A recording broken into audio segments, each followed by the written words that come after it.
Video ni untuk orang perempuan yang ada di luar sana. Hampa yang ada isteri, yang ada mak, yang ada kakak, tolong tag video ni kepada depa semua yang bergelar seorang wanita. Yang geng-geng lelaki, hampa skip.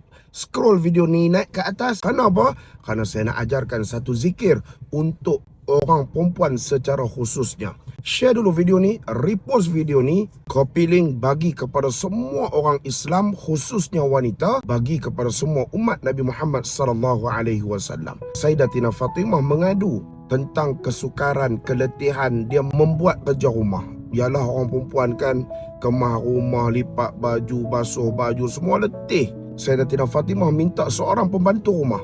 Nabi SAW mengajarkan kepada Fatimah, fahuwa khairul lakuma min khadim. Zikir ini ialah zikir yang paling terbaik untuk kamu berdua daripada pembantu.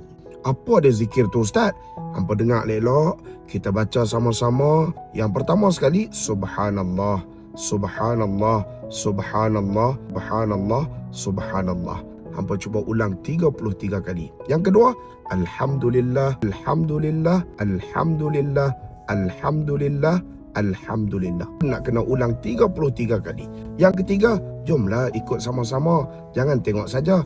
Allahu akbar, Allahu akbar, Allahu akbar, Allahu akbar, Allahu akbar. 3 perkara yang Nabi SAW bagi tahu, sekiranya kita amalkan zikir Fatimah ini, menguatkan hati, jasmani, rohani kita untuk kita terus beribadah, melaksanakan ketaatan kita kepada Allah dan buatlah apa sahaja rutin harian kita. Yang kedua, untuk kita mendekatkan diri kepada Allah Subhanahu wa taala.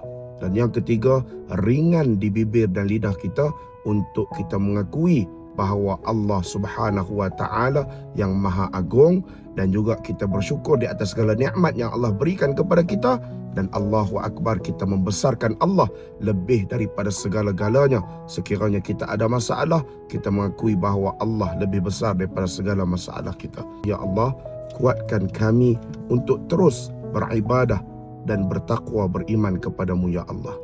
Boleh tak ramai-ramai yang tengah tengok video saya ni komen amin. Komen apa tuan-tuan? Komen amin ya Rabbal Alamin. Saya doakan mudah-mudahan kita semua diberikan kebaikan dunia dan akhirat, rahmat dan kasih sayang Allah. Akhirnya Allah masukkan kita ke dalam syurga Allah. Mu'alim Muda Anas, sebarkan ilmu, semoga bermanfaat. Jangan lupa tag orang perempuan yang ramai ada di luar sana. Jangan merungut, kita ada Allah Subhanahu wa taala.